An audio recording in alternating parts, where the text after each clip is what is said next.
Hello, എല്ലാവർക്കും അസ്ത്ര ഗുരുവിൻ്റെ ഇന്നത്തെ ക്ലാസ്സിലേക്ക് സ്വാഗതം. അപ്പോൾ നമ്മൾ ഇന്നത്തെ ക്ലാസ്സിൻ്റെ പ്രത്യേകത എന്താ? ഇത് നോട്ട്സ് തരാൻ വേണ്ടിയിട്ടാണ് വന്നത്. അപ്പോൾ നമ്മൾ സോഷ്യലിൻ്റെ ഒന്നാമത്തെ ചാപ്റ്റർ കഴിഞ്ഞിട്ടുണ്ട്. പോയിൻറ്റ്സ് ആയിട്ട് കുറച്ച് നോട്ട്സ് അങ്ങ് തരാം. അപ്പോൾ നമ്മൾ എന്ത് ചെയ്യുക, ശ്രദ്ധിച്ച് കേൾക്കുക, ആവശ്യമുള്ളവരത് എഴുതിയെടുക്കുക. ഓക്കെ, എന്നിട്ട് നന്നായിട്ട് പഠിക്കുക. പാഠം വെറുതെ കേട്ടാൽ പോരല്ലോ, നമുക്ക് നോട്ട്സും കൂടി വേണ്ടേ? അപ്പോൾ റെഡിയല്ലേ എല്ലാവരും? ശ്രദ്ധിച്ചിരുന്നോ? നമുക്ക് തുടങ്ങാം. ഓക്കെ, ഇപ്പോൾ നമ്മുടെ പാഠത്തിൻ്റെ പേര് moving forward from the stone age അഥവാ ശിലായുഗത്തിൽ നിന്ന് മുന്നോട്ട് എന്നായതുകൊണ്ട് തന്നെ നമ്മൾ ശിലകളെക്കുറിച്ചാണ് ആദ്യം പഠിക്കുന്നത്. അപ്പോൾ നമ്മൾ പറഞ്ഞിട്ടുണ്ട് എന്താണ് സ്റ്റോൺ ഏജ് അഥവാ ശിലായുഗം നമ്മൾ പറഞ്ഞിട്ടുണ്ട് അല്ലേ. കല്ലുകൊണ്ട് മനുഷ്യർ അക്കാലത്തെ മനുഷ്യർ പ്രധാനമായിട്ടും എന്താണ് ഉപയോഗിച്ചിരുന്നത്? കല്ലുകളായിരുന്നു ആയുധങ്ങളായിട്ടും ഉപകരണങ്ങളായിട്ടും ഉപയോഗിച്ചിരുന്നത്. അതുകൊണ്ട് ആ ഏജിനെ നമ്മൾ എന്ത് വിളിച്ചു? ശിലായുഗം എന്ന് വിളിച്ചു അല്ലേ. അപ്പോൾ ഈ ശിലായുഗത്തെ the stone age is divided into 3. ഈ ശിലായുഗത്തെ 3ആയിട്ട് തരംതിരിച്ചിട്ടുണ്ട്: paleolithic, mesolithic and neolithic. Okay, ഇതൊക്കെ നമ്മൾ പറഞ്ഞതാണ്. അതാണ് നമുക്ക് ആദ്യത്തെ point. Okay, yes, archaeologist point out that there were 3 main stages in the use of tools. പുരാവസ്തു ഗവേഷകർ എന്തു പറയുന്നുണ്ടായിരുന്നു? ചൂണ്ടിക്കാണിക്കുന്നതാണ്. അതായത് ഈ ഉപകരണങ്ങളുടെ ഉപയോഗത്തിൽ 3 പ്രധാന ഘട്ടങ്ങൾ. ആ 3 പ്രധാന ഘട്ടങ്ങൾ മസ്റ്റായിട്ട് പഠിക്കുക. എന്തൊക്കെയായിരുന്നു? First one is utilization, using available stones without changing their shape. 2, fashioning, using available stones by changing the shape according to the need. And 3, standardization, making specific tools for each purpose. എന്താണ് ഒന്നാമത്തെ? Utilisation എന്ന് പറഞ്ഞാൽ എന്താ? പ്രയോജനപ്പെടുത്തലാണ്. 2, രൂപമാറ്റം വരുത്തലാണ്. 3, ക്രമവൽക്കരണം. ആദ്യത്തേത് ഒരു ചേഞ്ചും ഇല്ലാതെ ഉപയോഗിക്കുന്നു. 2ാമത് ആവശ്യത്തിനനുസരിച്ച് ചേഞ്ച് ഉണ്ടാക്കുന്നു. 3ാമത് ഓരോ ആവശ്യത്തിനും പ്രത്യേകതരം ഉപകരണങ്ങൾ ഉണ്ടാക്കുന്ന രീതി. Okay, different tools used by primitive humans during different phases of Paleolithic age. പ്രാചീന ശിലായുഗത്തിലെ വിവിധ ഘട്ടങ്ങളിൽ ആദിമ മനുഷ്യർ ഉപയോഗിച്ചിരുന്ന വ്യത്യസ്ത ഉപകരണങ്ങൾ ഏതൊക്കെയാണ്? നമ്മൾ പഠിച്ചതാണ്. 1, പെബിൾ ടൂൾ. ഇപ്പം തന്നെ കൂടെ തന്നെ പഠിച്ചോട്ടെ. Pebble tool, biface core tool. Pebble tool എന്ന് പറഞ്ഞാൽ എന്താ? ഉരുളങ്കല്ല് ഉപകരണങ്ങൾ. ബൈഫേസ് കോർ ടൂൾ എന്ന് പറഞ്ഞാൽ എന്താ? ദ്വിമുഖ മാതൃശില ഉപകരണങ്ങൾ. 3, ഫ്ലേക്ക് ടൂൾസ്, കൽച്ചീട് ഉപകരണങ്ങളാണ്. Next, chopper and chopping tools, വെട്ടിമുറിക്കാനുള്ള കല്ലുപകരണങ്ങൾ. അടുത്തത് എന്താ? Stone tools made using blade technique, blade സാങ്കേതിക വിദ്യ രീതിയിൽ നിർമ്മിച്ച ശിലാ ഉപകരണങ്ങൾ. ഇതാണ് പാലോലിത്തിക് ഏജിലെ ഓരോ ഘട്ടങ്ങളിൽ അവർ ഉപയോഗിച്ച tools. Okay, towards the end of the paleolithic period humans use tools made of bones in addition to stone tools. അതായത് പ്രാചീന ശിലായുഗത്തിൻ്റെ അവസാന ഘട്ടത്തിൽ ശിലകൾക്ക് പുറമെ ഇവരെന്ത് ചെയ്തു? അസ്ഥികൾ കൊണ്ടുള്ള, ശിലായുധങ്ങൾക്ക് പുറമെ അസ്ഥികൾ കൊണ്ടുള്ള ഉപകരണങ്ങൾ നിർമ്മിച്ചു. അപ്പോൾ അത്തരം ഉപകരണങ്ങൾ നമ്മൾ ബുക്കിൽ കണ്ടിട്ടുണ്ടായിരുന്നു. അപ്പോൾ അതിന് കുറച്ച് പേരുകൾ നമ്മളോട് പറയാണ്. 1, spear thrower. 2, bone harpoon. Then javelin, needle, perforator. അതായത് ഓരോന്താണ് കുന്തമൊക്കെ എറിയാൻ വേണ്ടിയിട്ട് ഉപയോഗിക്കും. പിന്നെന്താണ്? ചാട്ടുളി പോലെയുള്ള രീതിയിലാക്കിയിട്ടുണ്ടായിരുന്നു. പിന്നെ ജാവലിൻ അറിയില്ലേ? കുന്തെന്നൊക്കെ പറയാമല്ലേ, അധികം വെയിറ്റ് ഇല്ലാതെ മൃഗങ്ങളൊക്കെ എറിഞ്ഞിടാൻ വേണ്ടിയിട്ടൊക്കെ ഉപയോഗിക്കുമായിരുന്നു. പിന്നെ നീഡിൽസ് എന്തിനാ ഉപയോഗിച്ചത് നോക്കിയേ? Made of bone, used for sewing ആണ്, തുന്നാൻ വേണ്ടിയിട്ടൊക്കെ ഉപയോഗിച്ചിട്ടുണ്ട്. നമ്മൾ കഴിഞ്ഞ വർഷവും പഠിച്ചിട്ടുണ്ട്. അതുപോലെ പെർഫറേറ്റർ മീൻസ് ഈ നമ്മൾ ഹൈഡും ബാർക്കുമാണ് അവരുടെ വസ്ത്രം നമ്മൾ പറഞ്ഞിട്ടുണ്ട്. അപ്പോൾ ഈ ഹൈഡ് എന്ന് പറഞ്ഞാൽ എന്താണ്? മൃഗത്തിൻ്റെ തൊലിയൊക്കെ തുളയ്ക്കാനൊക്കെ വേണ്ടിയിട്ട് എന്തുപയോഗിച്ചു? പെർഫറേറ്റർ ഉപയോഗിച്ചിട്ടുണ്ട്. ഓക്കെ, ഇത്രയും കാര്യങ്ങളാണ് നമ്മുടെ അവിടെ പറയാനുള്ളത്. ഓക്കെ, പോയിൻറ്റ്സ് എഴുതി വെക്കുക കേട്ടോ. The pictures are the artistic creation of primitive humans. What do you understand from these pictures? നോക്കിയേ, അതായത് നമ്മുടെ പ്രാചീന മനുഷ്യരുടെ കലാസൃഷ്ടികളുടെ ചിത്രങ്ങൾ നമ്മൾ കുറേ ബുക്കിൽ കണ്ടിട്ടുണ്ടായിരുന്നു. ഈ ചിത്രങ്ങളിൽ നിന്ന് നമുക്ക് എന്തൊക്കെ കാര്യങ്ങളാണ് മനസ്സിലാക്കിയെടുക്കാൻ പറ്റുന്നതെന്നാണ് ചോദിച്ചത്. ഒന്നാമത്തേത്, various communication techniques such as simple flowing lines, carved images and sculptures were employed. എന്താണ്? ഒഴുക്കം വരകളുണ്ടായിരുന്നു അല്ലേ, ലളിതമായ ഒഴുക്കം വരകളുണ്ട്, കോറിയിട്ട ചിത്രങ്ങൾ, ശില്പങ്ങൾ തുടങ്ങിയ വിവിധ മാർഗ്ഗങ്ങൾ പ്രാചീന ശിലായുഗത്തിൻ്റെ അവസാന ഘട്ടത്തിൽ ആശയവിനിമയത്തിന് ഉപയോഗിച്ചതായിരുന്നു ആയിട്ടാണ് മനസ്സിലാക്കാൻ കഴിയുന്നത്. 2, the depiction of animals, the carved figures of an animal and a woman and the Venus figurine are related to rituals or beliefs. പിന്നെന്താണ് നമ്മൾ പറഞ്ഞിട്ടുണ്ടായേ? മൃഗങ്ങളുടെ ചിത്രീകരണവും അതുപോലെ മൃഗത്തിൻ്റെയും സ്ത്രീയുടെയും കോറിയിട്ട രൂപമൊക്കെ ഏതുമായിട്ട് ബന്ധമുണ്ടായിരുന്നു എന്ന് പറഞ്ഞിട്ടുണ്ട്? വിശ്വാസമായോ ആചാരവുമായി ബന്ധമുള്ളതാണെന്ന് പറഞ്ഞിട്ടുണ്ട്. അതാണ് second point. And the third one is the carving on bone are the evidence of human art skills at the time. എന്താണ്? അസ്ഥികളിലെ കൊത്തുപണികളൊക്കെ അക്കാലത്തെ മനുഷ്യരുടെ കലാവൈദഗ്ധ്യത്തിൻ്റെ തെളിവാണ്.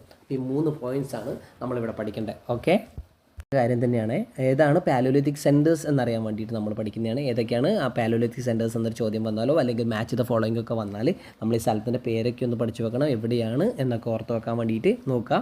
ഷോവെ, ഫ്രാൻസ്, സെറൈസ്ക് Russia, Lascaux France, then Cussac എവിടെയായിരുന്നു France, and last one La Garma cave Spain. ഈ സ്ഥലങ്ങളും അതുപോലെ പിന്നെ പാലോലിത്തിക് സെൻറ്റേഴ്സ് എന്ന് ഓർക്കുക, അതുപോലെ സ്ഥലമൊക്കെ എവിടെയാണ് ഏത് രാജ്യത്താണെന്നുള്ള കാര്യങ്ങളൊക്കെ ഓർത്ത് വെക്കുക. അപ്പോൾ ഇത് ഓർത്ത് വെക്കുക. വല്ല മാച്ച് ദ ഫോളോയിങ് വൺ വേർഡൊക്കെ വരുമ്പോൾ നമുക്ക് എഴുതാനുള്ളതാണ്. ഓക്കെ, നോക്കിയേ പാലോലിത്തിക് കേവ് പെയിൻറ്റിങ്സ് അല്ലേ, ഗുഹാചിത്രങ്ങൾ, പാലോലിത്തിക് മനുഷ്യരുടെ ഗുഹാചിത്രങ്ങളെ കുറിച്ചുള്ള എന്തൊക്കെ അറിവുകളാണ് നമുക്ക് കിട്ടുക നമ്മളോട് ചോദിച്ചാൽ നമ്മൾ ഇതാണ് എഴുതേണ്ടത്. എന്തൊക്കെയായിരുന്നു? Various colours were used to draw the cave paintings അല്ല, ഒരുപാട് കളേഴ്സ് നിറങ്ങൾ ഉപയോഗിച്ചിരുന്നു, വിവിധതരം നിറങ്ങൾ ഉപയോഗിച്ചിരുന്നു എന്ന് പറഞ്ഞിട്ടുണ്ട്. രണ്ടാമത്തെ പോയിന്റ് എന്താ? Colours were made by grinding plants, tree barks and fruits and mixing with red stone powder. എന്തായിരുന്നു? ചെടികൾ, മരത്തിൻ്റെ തോല്, കായ്കൾ എന്നിവ അരച്ച് ചെങ്കൽപ്പൊടി ചേർത്തിട്ടാണ് എന്തുണ്ടാക്കിയിട്ടുള്ളത്?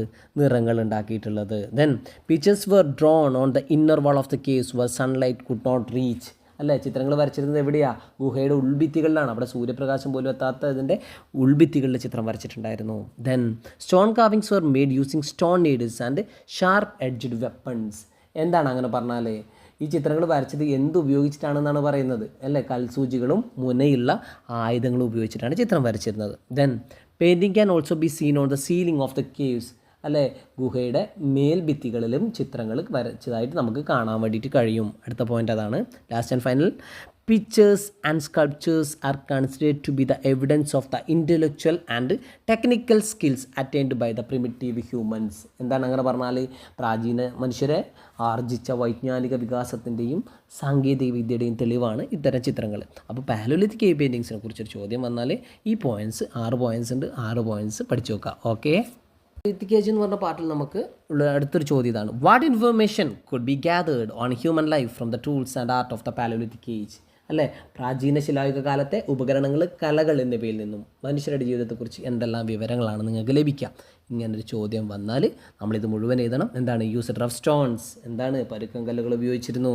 Then lived in caves and open spaces, ഗുഹകളിലും തുറസായ സ്ഥലങ്ങളിലും വസിച്ചിരുന്നു. Next, hunting and gathering were the means of livelihood, എന്താണ്? വേട്ടയാടൽ, ശേഖരണം എന്നിവയായിരുന്നു ഉപജീവന മാർഗ്ഗങ്ങൾ. അടുത്തത് എങ്ങനെയായിരുന്നു? Bands were the basic unit of the society, ബാൻഡുകളായിരുന്നു സമൂഹത്തിൻ്റെ അടിസ്ഥാന ഘടകം.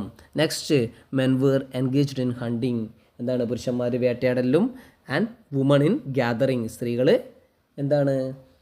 ഗ്യാദറിങ് എന്ന് പറഞ്ഞാൽ ശേഖരണത്തിലുമായിരുന്നു ഏർപ്പെട്ടിരുന്നത് എന്ന് പറഞ്ഞിട്ടുണ്ട്. പിന്നെ then food was not stored, ഭക്ഷണം സംഭരിച്ചു വച്ചിരുന്നില്ല. Then last, nomadic life prevailed, നാടോടി ജീവിതമാണ് നിലനിന്നിരുന്നത്. ഇത്രയും കാര്യങ്ങളാണ് നമുക്ക് പാലോലിത്തിക് ഏജിലെ ലാസ്റ്റ് പാർട്ടിൽ പഠിക്കാനുള്ളത്. ഓക്കെ, ക്ലിയർ ആയില്ലേ? അപ്പോൾ ഇത് നോട്ടായിട്ട് വെക്കുക, പഠിക്കുക. അപ്പോൾ നമ്മൾ പാലോലിത്തിക്കിൽ നിന്ന് മെസോലിത്തിക്കിലേക്ക് പോകുന്ന സമയത്ത് നമ്മളോട് ചോദിക്കുന്ന ആദ്യത്തെ ചോദ്യം ഇതാണ്: difference between paleolithic tools and mesolithic tools. അപ്പം എന്താണ് പാലോലിത്തിക് ടൂൾസും മെസോലിത്തിക് ടൂൾസും തമ്മിലുള്ള വ്യത്യാസം എന്നാണ് ചോദിച്ചത് അല്ലേ. മധ്യശിലായുഗത്തിലെയും പ്രാചീന ശിലായുഗത്തിലെ ഉപകരണങ്ങൾ തമ്മിലുള്ള വ്യത്യാസം നമ്മൾ അറിഞ്ഞിരിക്കണം. അപ്പോൾ എന്താണ് ആൻസർ ചെയ്തത് നമ്മൾ? These are smaller tools than the ones used in the paleolithic age. പ്രാചീന ശിലായുഗത്തിൽ ഉപയോഗിച്ചിരുന്നവയേക്കാൾ ചെറിയ ഉപകരണങ്ങളായിരുന്നു എവിടെ ഉപയോഗിച്ചിരുന്നത്? മെസോലിത്തിക് ഏജിൽ ഉപയോഗിച്ചിരുന്നത്. Okay, then this is the period when microliths were used അല്ലേ. ഈ പീരീഡ്, അതായത് മെസോലിത്തിക് എന്ന് പറയുന്ന പീരീഡ് ഏതാണ്? മൈക്രോലിത്സ് അഥവാ സൂക്ഷ്മശിലകൾ എന്ന് വിളിക്കുന്ന കല്ലുപകരണങ്ങൾ ഉപയോഗിച്ചിരുന്നൊരു കാലഘട്ടമാണ്. ഓക്കെ, ഇതാണ് 2 points. The works of art in the cave centres Bhimbetka, Lakhajoar and Kathotia in Madhya Pradesh help us understand the ways of life humans during the period. എന്താണ്? മധ്യപ്രദേശിലെ ബിംബേത്ക, ലഗ്ജാവൂർ, ഖതോഡിയ എന്നീ കേന്ദ്രങ്ങളിലെ കലാസൃഷ്ടികൾ ആദിമ മനുഷ്യൻ്റെ ജീവിത രീതികൾ മനസ്സിലാക്കാൻ സഹായിക്കുന്നുണ്ട്. ഏതൊക്കെയാണ് എന്നാണ് നമ്മളിനി പറയാൻ പോകുന്നത്. ആ പിക്ചേഴ്സൊക്കെ നമ്മൾ കണ്ടിട്ടുണ്ട്. മേ ബി ഇനി നിങ്ങളുടെ ക്വസ്റ്റ്യൻ പേപ്പറിലോ അല്ലെങ്കിൽ നമ്മൾ പുസ്തകത്തിൽ നോക്കുമ്പോൾ ആയാലും നമുക്ക് മനസ്സിലാവും ഏതൊക്കെയാണ്. കാണുമ്പോൾ തന്നെ നമുക്ക് മനസ്സിലാവുന്നതാണ്. എന്നാലും നമ്മളിവിടെ എഴുതി വെച്ചിട്ടുണ്ട് എന്തൊക്കെയാണ്. ഫിഷിംഗ് അല്ലേ, ഫിഷിംഗ് എന്ന് പറഞ്ഞാൽ മീൻപിടുത്തം അല്ലേ. Then animal husbandry and cooking അല്ലേ. ആനിമൽ ഹസ്ബൻഡറി, മൃഗങ്ങളെ പരിപാലിച്ചു. പിന്നെ അതുപോലെ തന്നെ മൃഗപരിപാലനവും കുക്കിംഗ്, ഫുഡ് കുക്കൊക്കെ ചെയ്തിട്ടുണ്ട് നമുക്കിവിടെ കാണാം ചിത്രത്തിൽ. Then engaged in recreational activities, വിനോദങ്ങളിൽ ഏർപ്പെട്ടിരുന്നു എന്ന് പറഞ്ഞിട്ടുണ്ട്. ദേ വർ സ്കിൽഡ് ഇൻ ആർട്ട് അല്ലേ, കലയിൽ നല്ല കഴിവുള്ള ആൾക്കാരായിരുന്നു നമ്മൾ തൊട്ട് മുമ്പ് പറഞ്ഞിട്ടുണ്ട്. ഓക്കെ, ഇതാണ് ആ ചിത്രങ്ങളിൽ നിന്ന്. കാതോട്ടിയയിലെയും മധ്യപ്രദേശിലെ ലഗ്ജാവോർ, കാതോട്ടിയ, പിന്നെ ഇവിടെ ബിംബേത്കയിലൊക്കെ നമ്മൾ കാണുന്നത്. ഓക്കെ അപ്പോൾ നമുക്ക് മെസോലിത്തിക് ഏജിൽ നമുക്ക് ചോദിക്കാൻ സാധ്യതയുള്ള ഒരു ചോദ്യം കൂടിയാണിത്. Characteristics of Mesolithic age. Characteristics of Mesolithic age എന്ന് പറഞ്ഞാൽ ഈ കാലഘട്ടത്തിൻ്റെ, അതായത് മെസോലിത്തിക് ഏജിൻ്റെ സവിശേഷതകൾ എന്തൊക്കെയാണെന്നാണ്. ഒന്നാമത്തെ നോക്കിയേ, use of microliths or very small stone tools. മൈക്രോലിത്തുകൾ അഥവാ സൂക്ഷ്മശിലകളുടെ ഉപയോഗം. 2, apart from hunting and gathering, fishing also became a means of livelihood. വേട്ടയാടലിനും ശേഖരണത്തിനും പുറമെ മീൻപിടുത്തവും ഉപജീവന മാർഗ്ഗമാക്കിയിട്ടുണ്ട്. Then indication of domestication of animals. മൃഗങ്ങളെ ഇണക്കി വളർത്തലിൻ്റെ സൂചനകൾ നമ്മൾക്ക് കിട്ടിയിട്ടുണ്ട്. ദെൻ അമ്യൂസ്മെൻറ്റ്സ്, വിനോദങ്ങളാണ്. Then divisions of labour based on gender. എന്താണ്? ലിംഗാടിസ്ഥാനത്തിലുള്ള തൊഴിൽ വിഭജനം. ഇത്രയും കാര്യങ്ങളാണ് അവിടെ പഠിക്കാനുള്ളത്. അപ്പോൾ നമ്മൾ മെസോലിത്തിക് സെൻറ്റേഴ്സാണ്, മധ്യശിലായുഗ കേന്ദ്രങ്ങളാണ് നോക്കുന്നത്. 1 ഷാർക്കാർ, എവിടെയാണ്? ഇംഗ്ലണ്ടിലാണ്. 2 ഫാഹിയാൻ ഖേവ്, എവിടെയാ? ശ്രീലങ്ക. ആൻഡ് സരൈനഗറായ്, ഇന്ത്യ, ഉത്തർപ്രദേശിലാണ്. ഇതാണ് അടുത്ത് പഠിച്ചു വെക്കേണ്ടത്. ഇത് മറന്നു പോരുത്. ഇതൊക്കെ നമുക്ക് മാച്ച് ദ ഫോളോയിങ് ഒക്കെ വരാനുള്ളതാണ്. ശ്രദ്ധിച്ച് നന്നായിട്ട് പഠിച്ചു വെക്കാം. നിയോലിത്തിക് ഏജിലേക്ക് വരുന്ന സമയത്ത് നമ്മളോട് ചോദിക്കാം, മേ ബി 1 വേർഡൊക്കെ ചോദിക്കാം അല്ലേ. Name the book by Gordon Childe refers to important changes in the Neolithic age. അതായത് മനുഷ്യജീവിതത്തിൽ സമൂലമായ മാറ്റത്തിന് തുടക്കം കുറിച്ചൊരു കാലഘട്ടമാണ് നവീന ശിലായുഗം എന്ന് നമ്മൾ പറഞ്ഞിട്ടുണ്ട്. അപ്പോൾ അതിനെക്കുറിച്ച് പ്രതിപാദിക്കുന്ന ഗോർഡൻ ചൈൽഡിൻ്റെ ബുക്കിൻ്റെ പേരെന്താണ്? മാൻ മേക്സ് ഹിംസെൽഫ്, അല്ലേ, മനുഷ്യൻ സ്വയം നിർമ്മിക്കുന്നു എന്നാണ്. നെക്സ്റ്റ് പോയിന്റ് ഇതാ, human started new ways of living during the Neolithic period, അല്ലേ. ഏതൊക്കെയായിരുന്നു അത്? അതായത് നവീന ശിലായുഗത്തിൽ പുതിയ ജീവിത രീതികൾക്ക് മനുഷ്യർ തുടക്കം കുറിക്കുന്നു. ആ ഇമ്പോർട്ടൻ്റ് ആയ 2 പോയിന്റ്സ് ഇത് മസ്റ്റായിട്ട് നമ്മുടെ മനസ്സിലുണ്ടാവണം. Domestication of animals and beginning of agriculture. അടുത്ത question, factors that led humans to begin agriculture and domestication of animals. മൃഗങ്ങളെ ഇണക്കി വളർത്താനും കൃഷി ആരംഭിക്കുവാനും മനുഷ്യരെ പ്രേരിപ്പിച്ച ഘടകങ്ങൾ എന്തെല്ലാമായിരുന്നു? നമ്മളിത് ടെക്സ്റ്റ് ബുക്കിൽ തന്നെ ഉണ്ട്, എന്നാലും ഒന്ന് ജസ്റ്റ് വായിച്ചു പോകാം നമുക്ക്. Population growth, an increase in the number of human settlements, complex social organisation, shortage of food products, changes in the technology. ജനസംഖ്യാ വർധനവ്, മനുഷ്യാധിവാസ കേന്ദ്രങ്ങളുടെ എണ്ണത്തിലുണ്ടായ വർധന, സങ്കീർണമായ സാമൂഹിക സംഘാടനം, ഭക്ഷ്യോൽപ്പന്നങ്ങളുടെ ലഭ്യതക്കുറവ്, ആൻഡ് ഓൾസോ ഫൈനലി സാങ്കേതിക വിദ്യയിൽ വന്ന മാറ്റം. ഇത്രയും കാര്യങ്ങളാണ് കേട്ടോ.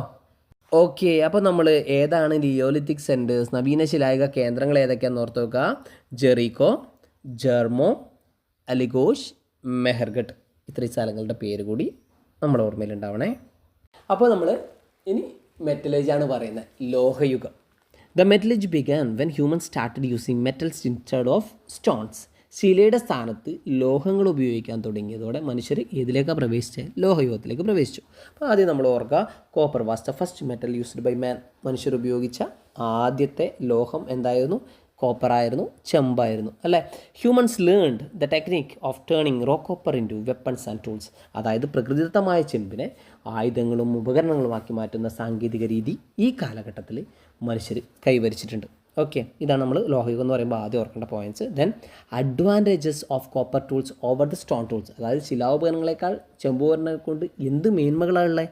ഒന്ന് can be changed in to suitable shape and ഫോമാണ്. അനുയോജ്യമായ ആകൃതിയിലും രൂപത്തിലേക്ക് ഇത് മാറ്റാനാവും. പിന്നെ നമുക്ക് എന്ത് പറയാം? ഡ്യൂറബിലിറ്റി, കൂടുതൽ കാലം ഇത് നിലനിൽക്കും. ചാൽക്കോലിത്തിക് ഏജ് അഥവാ താമ്ര ശിലായുഗമാണ്. അപ്പോൾ നോക്കിയേ, this period when copper tools were used along with stone tools is called chalcolithic age. ശിലാപകരണങ്ങൾക്കൊപ്പം ചെമ്പ് ഉപകരണങ്ങളും ഉപയോഗിച്ചിരുന്ന കാലഘട്ടത്തെയാണ് നമ്മൾ എന്ത് വിളിക്കുക? താമ്രശിലായുഗം എന്ന് വിളിക്കുക. അപ്പോൾ അതിൻ്റെ അവശിഷ്ടങ്ങളൊക്കെ കിട്ടിയ സ്ഥലമുണ്ട്. എവിടെയായിരുന്നു നോക്കിയേ? എവിടെ കൊടുത്തിട്ടുണ്ട്? രാജസ്ഥാൻ, മധ്യപ്രദേശ്, മഹാരാഷ്ട്ര, അല്ലേ. രാജസ്ഥാനും മധ്യപ്രദേശും മഹാരാഷ്ട്ര എന്നിവിടെ നിന്നൊക്കെ താമ്രശിലായുഗത്തിൻ്റെ നിരവധി അവശിഷ്ടങ്ങളൊക്കെ കിട്ടിയിട്ടുണ്ട്. ഇനി നമ്മൾ ബ്രോൺസ് ഏജ് ആണ്, വെങ്കലയുഗം. അവിടെ നമ്മൾ ഗോർഡൻ ചൈൽഡിൻ്റെ ബുക്കിൽ കുറച്ച് കോഡ്സൊക്കെ ടെക്സ്റ്റ് ബുക്കിൽ വായിച്ചിട്ടുണ്ട്. അപ്പോൾ നഗരജീവിതത്തിലേക്ക് പോകുന്നതിനെക്കുറിച്ചൊക്കെ പറഞ്ഞിട്ടുണ്ട്.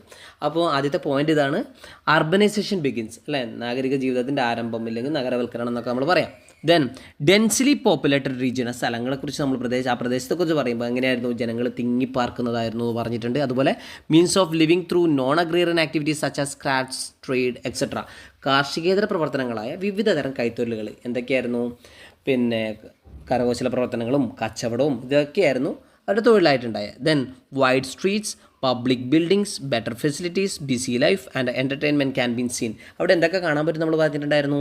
വിശാലമായ വീടുകളും പൊതുകെട്ടിടങ്ങളും മെച്ചപ്പെട്ട സൗകര്യങ്ങളും തിരക്കേറിയ ജീവിതവും വിനോദമൊക്കെ ഏതിൻ്റെ സവിശേഷതയായിരുന്നു? ഈ നാഗരിക ജീവിതത്തിൻ്റെ സവിശേഷതയാണ്. പിന്നെ well planned public buildings, great bath, houses, streets, drainage system, granaries, ഇതൊക്കെ നമ്മൾ എവിടെ കണ്ടിട്ടുണ്ട്? ഹാരപ്പൻ സിവിലൈസേഷൻ പഠിച്ച സമയത്തും പറഞ്ഞിട്ടുണ്ട്. അത് നമുക്ക് ഇവിടെ പോയിൻറ്റ്സ് ആയിട്ട് പറയാൻ പറ്റുന്നതാണ്. എന്താണ്? പൊതുകെട്ടിടങ്ങൾ, വലിയ കുളം, വീടുകൾ, തെരുവീതികൾ, അഴുക്കുചാലുകൾ, ധാന്യപ്പുരയൊക്കെ ഇതിൻ്റെ സവിശേഷതയാണ്. അതുകൊണ്ട് തന്നെ നമ്മൾ ലാസ്റ്റ് ഒരു പോയിൻ്റായിട്ട് അവിടെ പറയുന്നു, Harappan civilisation is called first urbanisation in Indian history. India ചരിത്രത്തിലെ ആദ്യത്തെ ഒന്നാം നഗരവൽക്കരണം എന്ന് പറയുന്നത് ഹാരപ്പൻ സംസ്കാരമാണ്. അപ്പം വെങ്കലയുഗ സംസ്കാരങ്ങളിലെ നമ്മൾ എടുത്തു പറയുന്നതാണ് ഹാരപ്പൻ സംസ്കാരം. അപ്പോൾ ഇതൊക്കെ വെച്ചിട്ട് വേണം നമ്മൾ വെങ്കലയുഗത്തെക്കുറിച്ച് എഴുതാൻ വേണ്ടി. അവിടുത്തെ എല്ലാ പോയിൻറ്റ്സും ഉൾപ്പെടുത്തി ചെറിയ രീതിയിൽ ഇവിടെ തന്നിട്ടുണ്ട്. അപ്പോൾ അത് നമ്മൾ പോയിൻ്റായിട്ട് എഴുതി വെക്കാം. ഓക്കെ, വേദിക് ഏജിനെ കുറിച്ച് പറയുമ്പോൾ ആദ്യം പറഞ്ഞത് എന്താ? ഹാരപ്പൻ സംസ്കാരത്തിൻ്റെ തകർച്ചയ്ക്ക് ശേഷം സപ്തസിന്ധു റീജിയനിലേക്ക് ആര് വന്നു? Aryan centred the Saptasindhu region. Next എന്താ? They spoke a language that belong to the Indo European family of languages. Indo European ഭാഷാ കുടുംബത്തിൽ ഉൾപ്പെടുന്ന ഒരു ഭാഷ സംസാരിക്കുന്നവരായിരുന്നു അവർ. ഓക്കെ, അപ്പം അവരുടെ നേറ്റീവ് ജന്മദേശം ഏതാണെന്നാണ് കരുതപ്പെടുന്നത്? സെൻട്രൽ ഏഷ്യ എന്നാണ് കരുതപ്പെടുന്നത്. പക്ഷേ ഈ കാര്യങ്ങളൊക്കെ നമുക്ക് കിട്ടുന്ന എവിടെ നിന്നാ? Age which falls between 1500 BC to 6100 BCയിലെ വേദിക് പീരീഡിൽ നിന്നാണ് നമുക്ക് ഇത്തരത്തിലുള്ള കാര്യങ്ങളൊക്കെ മനസ്സിലാവുന്നത്. അതായത് വേദകാലങ്ങളിൽ നിന്നാണ് ഈ കാര്യങ്ങളെക്കുറിച്ച് നമുക്ക് മനസ്സിലാവുന്നത്. ഈ വേദകാലം എന്ന് പറയുന്നത് 1500നും 600നും ഇടയിലാണ് എന്ന് പറയുന്നു. പിന്നെ വേദിക് പീരീഡിനെ രണ്ടായിട്ട് ഡിവൈഡ് ചെയ്തിട്ടുണ്ട്. ഏതൊക്കെയായിരുന്നു? ഒന്ന് ഏർലി വേദിക് പീരീഡാണ്, രണ്ട് ലേറ്റർ വേദിക് പീരീഡാണ്. ഏർലി വേദിക് പീരീഡ് എന്ന് പറയുമ്പോൾ the period when Rigveda was composed, ഋഗ്വേദം രചിച്ച കാലഘട്ടമാണ്. നെക്സ്റ്റോ the period when Yajur, Sama, Atharva Vedas were composed, അതായത് യജുർ, സാമ, അഥർവ വേദങ്ങൾ രചിച്ച കാലഘട്ടമാണ് ലേറ്റർ വേദിക് പീരീഡ്. ഓക്കെ, പിന്നെ വേദകാലത്തെ രണ്ടായിട്ട് ഡിവൈഡ് ചെയ്തിട്ടുണ്ട്. Early Vedic period and later Vedic period. ആദ്യകാല വേദകാലവും പിൽക്കാല വേദകാലവും. അപ്പോൾ ഇതിലെ ജീവിതം, അതായത് ജനങ്ങളുടെ ജീവിതത്തെ താരതമ്യം ചെയ്യുന്നതാണ് ഈ ബോക്സിലുള്ളത്. അപ്പോൾ നിങ്ങൾ പിന്നെ ഡീറ്റെയിൽ ആയിട്ട് അത് വായിച്ച് പഠിക്കണം. നമ്മുടെ ടെക്സ്റ്റ് ബുക്കിലെ കാര്യം തന്നെയാണ് അവിടെയുള്ളത്. അത് നമ്മൾ നമ്മുടെ ക്ലാസ്സിൻ്റെ ലാസ്റ്റ് പാർട്ടിൽ അത് എക്സ്പ്ലെയിൻ ചെയ്തിട്ടുണ്ട്. നിങ്ങളതൊന്നുകൂടി കേട്ട് നോക്കാം. ഓക്കെ, അപ്പോൾ ഇത്രയും പോയിൻറ്റ്സാണുള്ളത്. അപ്പോൾ ഈ നോട്ട്സൊക്കെ എഴുതുക. അപ്പോൾ എന്തായാലും ഇതൊക്കെ എഴുതി നന്നായിട്ട് പഠിക്കുക. ഓക്കെ, അപ്പോൾ ഇന്നത്തെ ക്ലാസ്, അതായത് ഈ നോട്ട്സ് തന്നത് നിങ്ങൾക്ക് ഉപകാരപ്രദമാവുമെന്ന് വിചാരിക്കുന്നു. എല്ലാവരും നോട്ട്സൊക്കെ എഴുതുക. ഓക്കെ, അതുപോലെ നിങ്ങളുടെ അഭിപ്രായങ്ങൾ എന്തെങ്കിലും ഉണ്ടെങ്കിൽ കമൻ്റായിട്ട് പറയാം. പിന്നെ ഫ്രണ്ട്സിനൊക്കെ ഒന്ന് ഷെയർ ചെയ്ത് കൊടുക്കുക. നമ്മുടെ ചാനൽ സബ്സ്ക്രൈബ് ചെയ്യുക. ബാക്കിയുള്ള ക്ലാസ്സുകൾ നിങ്ങൾ അപ്ലോഡ് ചെയ്യുന്നതായിരിക്കും. അപ്പോൾ അടുത്ത ക്ലാസ്സിൽ നമുക്ക് കാണാം. Okay, by, thank